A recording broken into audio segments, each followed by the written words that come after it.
Hey, welcome. Hello. So we thought we'd do a little bit more for the other channel. We always dedicate a lot to the sketch channel. Yeah. So we just did one for that. So we were going to do 4 videos for this channel today. 4. Yeah. Oh. Yeah. You didn't know that? Didn't we just talk about this before we started, honey? I said we were going to go over the 3 series and the movie. That's Gotcha. 4 videos. Okay. All right. They're not going to be overly long. Yes. Videos. Spoilers. Yes. So yes, there are spoilers. in the world, spoilers in general, and spoilers for what we're about to talk about. Yes. So our little series is going to be about the 3 Marvel Disney Plus series that are out, as well as Black Widow. Which we saw last weekend. Yes, the first Marvel movie to come out. Yeah. Since the pandemic. Yes, indeed. Yes, indeed. So we're gonna start at Wandavision is what we'll start with. Yeah, someone was actually pointing out that there was no MCU content last year at all for the first time since 2010. That's true.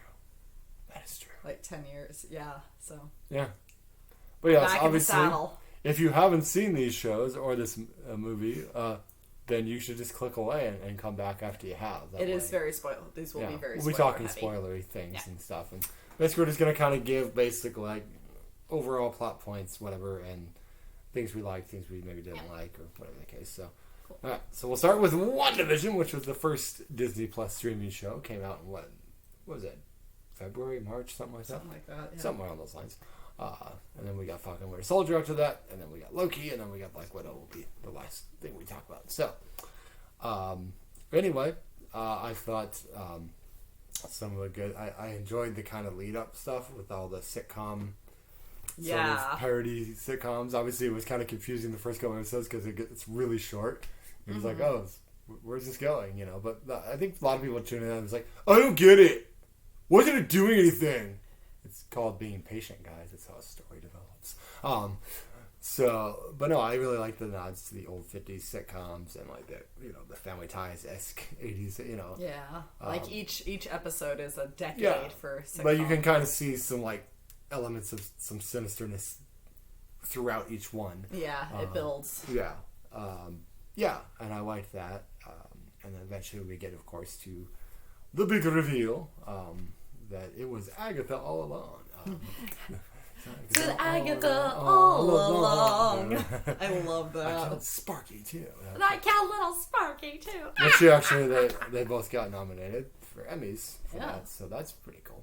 Yeah. 3. Yeah. Yep. For the series and then the 2 of them. Well, no. I'm sorry. I meant Paul Bettany. Oh, he did too? Elizabeth Olsen and Katherine Hahn. Okay, got cool. nominated. Well, all well deserved. I feel like all of them really gave solid performances, good acting performances. As far as the story goes, though, basically just to say we're going with spoilers. So the basic thing is that she's got this whole community kind of trapped in her kind of own world, essentially. Yeah, reality. Yeah, which in her reality, of course, she's married to Vision, and they just live like a normal sitcom-y life. And then she creates children, which of course will later become Wiccan and Speed. Yeah. Except, she's living this life like she's married to Vision, but we already know Vision is dead. Yes. So obviously it's sort of piecing together as things go on the mystery of what's going on here. Meanwhile, on the outside of things, there's stuff going on with, I guess, is it S.H.I.E.L.D. that's still involved there? The one guy, kind of. S.H.I.E.L.D.'s still kind of around, but Nick Fury's off in space. If you haven't seen Spider-Man Far From Home. Spoiler. Was it S.H.I.E.L.D. or S.W.O.R.D.? Oh, it might have been S.W.O.R.D. Yeah, that's probably S.W.O.R.D. I don't know. Who knows? It's been a while. S.W.O.R.D. is the thing that he's running in space, so I don't think... Okay, all right. S.W.O.R.D. and S.H.I.E.L.D., whatever, who cares? Anyway. But yeah, then there's Monica Rambeau is introduced, the adult version of her. Of course, you saw the little kid version in Captain Marvel. And so she comes back, and her mom is passed while she was blipped. So she's come back from the blip, and then she's trying to get into this thing, which then starts to give her powers, of course. So she's getting her photon powers, I guess. And then she can be part of the Marvel family. Yeah, and then the Jimmy Woo from Ant-Man the second one, Ant-Man and Wasp, is in there as an agent. And he was in the first one too. He might have been. I can't recall. Yeah. It's been a while since I saw that movie. Get off my back. No, but and then Kat Dennings' character comes back too from the Thor. Darcy. Yeah, she was a lot less annoying here than she was in Dark World. And like I said, I like Kat Dennings, but her character in Dark World was just really overdone. But that whole movie's a whole nother. That's a different video. Yeah, it's just a whole nother. Yeah. Excuse me. Your thoughts, honey? You have some things? My thoughts. Okay. Yes. I'll talk more after we. Sure. Yeah. Are we getting into likes, dislikes, and all that? We can get into that. Yeah. Okay. Cool. Since we already have the summary and all that. Yeah. I'll just flat out say I really like this show. Mm-hmm. I think it would have kind of messed with the format that they were going for if they had more episodes, but I kind of wanted more, just to drag out the mystery of it, and because one of the things I really appreciated about the show is I think what was bothering some other people that you mentioned, which is that it's weird. Yeah, it's weird. It's supposed to be weird. It's purposefully weird. I knew it was. They were the first preview I saw. It's like, oh, this is going to be weird. I was really excited, and it really piqued my excitement for it. And it is. If I were to nitpick, I would say it could have gone a little weirder. They were kind of playing it safe because this is kind of it wound up being the first show, which it wasn't intended to be. And it's also really the first time that the MCU has kind of tiptoed into that really weird area of Marvel Comics that's just very bizarre. And I am all about it. So I was very happy with the way they handled their that aspect of things, and the way they kind of took advantage of the sitcom structure to tell the story that they wanted to tell, and how, like you mentioned before, making it the things bubbling up feel insidious. There's this veneer of happiness and perfection, but each episode all this other stuff keeps coming to the surface unbidden, and how the structures start to break down with each passing episode. I thought that was really cool. I also liked how for starters, the focus characters, Wanda Maximoff and Vision, are characters who have been kind of neglected in the films. True. A lot of people have mentioned how their relationship kind of seemed to come out of nowhere. They were not really built upon in the films, and so this show gave them a much needed spotlight to really get to know them as people, as characters, and to really to really understand where Wanda especially is coming from. Yeah. Because I feel like some viewers have been just actively against her ever since she messed with Tony's mind, and it doesn't matter what she did since then. That they just weren't clicking with her, partly because there wasn't anything really to click with. So I really liked that she finally got the spotlight for that really showcases her as kind of this more fundamentally a hero, but just a very morally gray character. Right. And being allowed to be that, and exploring her past, and all of that stuff. I really appreciated that. I really liked that. I thought Elizabeth Olsen did a very good job. Totally.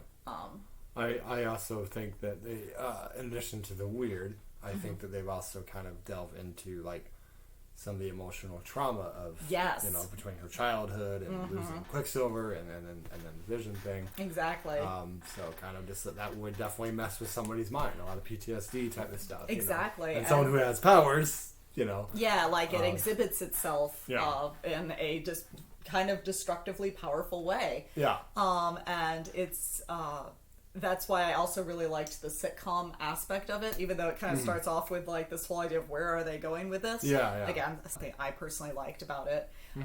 But why that worked for the story that they were trying, or for the story that they were telling, because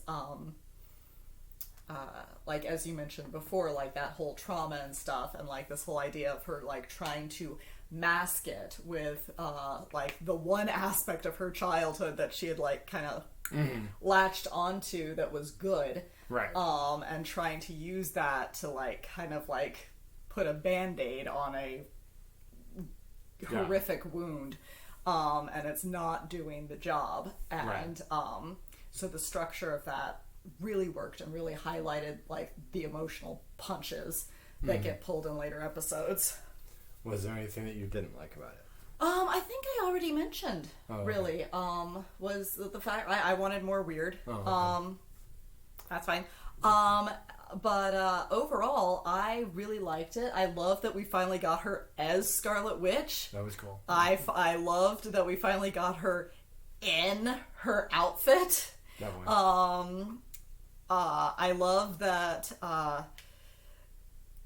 that she is, because Scarlet Witch is kind of a complicated character in the comic books, and I loved that they portrayed that in a way that, like, again, put her front and center, and allowed her to make some of the very bad choices that she makes in the show. Right. As a result of all this trauma and grief that she's going through and not processing it well. But not letting her off the hook for the people that she hurts. I really liked Paul Bettany as Vision. I thought he really handled both the comedic and the dramatic aspects very well. I thought they really clicked as a couple. In a way, well, that's not true. I thought they clicked as a couple in Infinity War as well. I thought they had good chemistry in the film. But it's really expanded on here, and like you really like feel for them as a couple.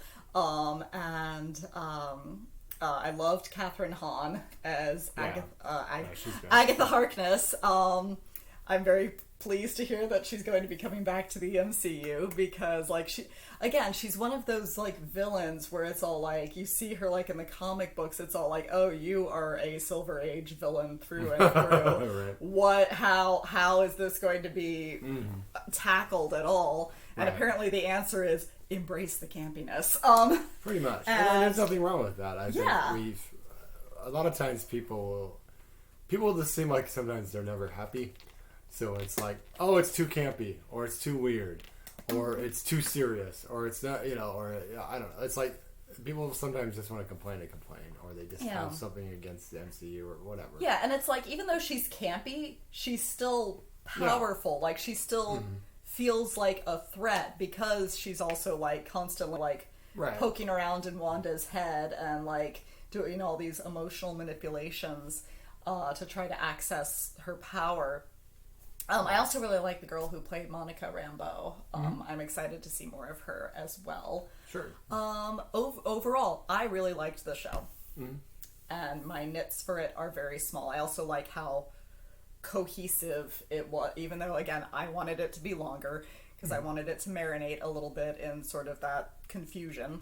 But I liked it. It felt very well paced and very well structured. Cool. About time. I was like, sorry. You're not going to ramble. I had a lot to say, apparently. Clearly. No, I agree pretty much most of what you said there. I also enjoyed Evan Peters showing up. As the not really Quicksilver. I know a lot of people didn't like the Ralph Boner thing, and I mean, admittedly, it was one of those kind of Marvel joke things, which sometimes can be hit or miss. I mean, he played it well, and that's one of the reasons he signed on. Because my name was Robert. But I mean, I know there was a lot of people speculating about Mephisto. But to be fair, I do think Evan Peters would make a good Mephisto. And they may still go there. And they still could go there. So, I could definitely see him popping up against her. I thought, it wasn't like one of those things where I'm like, damn it, Mephisto's not here. It's I know, right? Yeah, he'll show up eventually, I'm sure. And I enjoyed Agatha Harkness being more or less the villain, and them playing off each other. And I killed little Sparky too. Yeah. There's only one moment where it was kind of cheesy. Was the guy that was in charge of S.H.I.E.L.D. or whatever it's called, like trying to shoot the kids. I'm just like, are you supposed to be like? I know, it's all like, well, you catapulted into the villain just pile very quickly. Kind of came out of nowhere there, but yeah, like you already established him as kind of like sort of this seedy, pencil neck like right. jerk who isn't like who doesn't have any comprehension or self-awareness of what he's doing and how he judges others. But it's all like you didn't have to, like we already know he's an antagonist. Right. Sometimes they go a little overboard, but the only other thing I'd say, this was more stuff that came out after the show because I want to address it. We have to. I'm going to address it. All right. So apparently, originally, Doctor Strange was supposed to show up like just I think as the after credits scene. I think it wasn't going to be a big scene. It was more just him trying to like help out, get her, on track, I guess.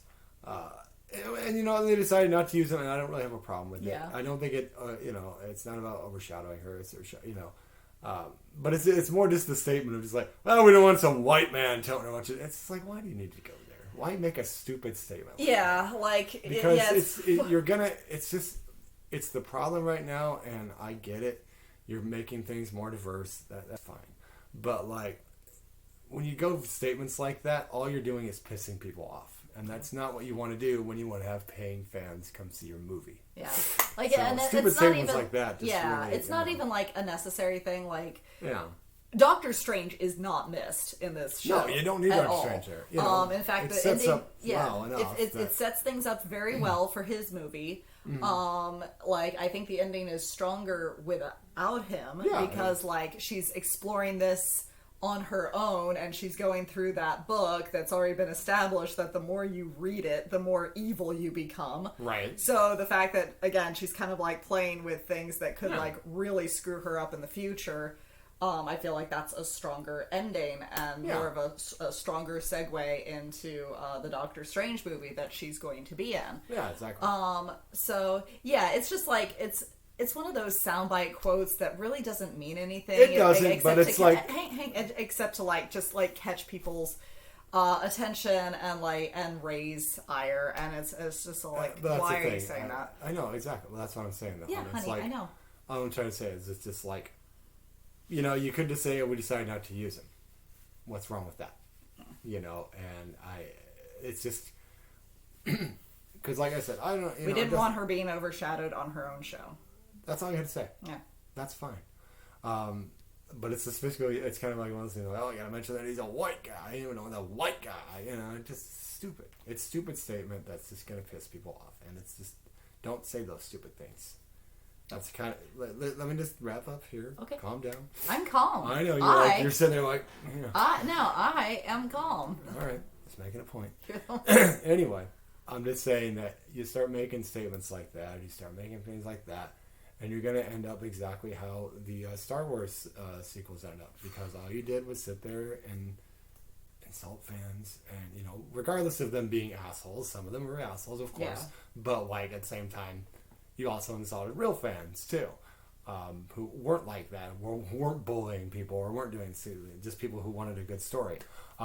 So, you have to understand that, you can't sit there. Hollywood has live in its own bubble thing, but, but like, it's just don't be stupid and do stuff like that. You don't need to do that. Yep. It's a fun show. I had fun watching it. Mm-hmm. So, what grade would you give it on an A to F scale? I would give it an A. I, too, would give it an A. Yes. All right. So that takes care of WandaVision's review. So we'll go wrap this one up, and then we will be back with our Falcon and Winter Soldier review. All right. All right. Cool. Thanks, guys.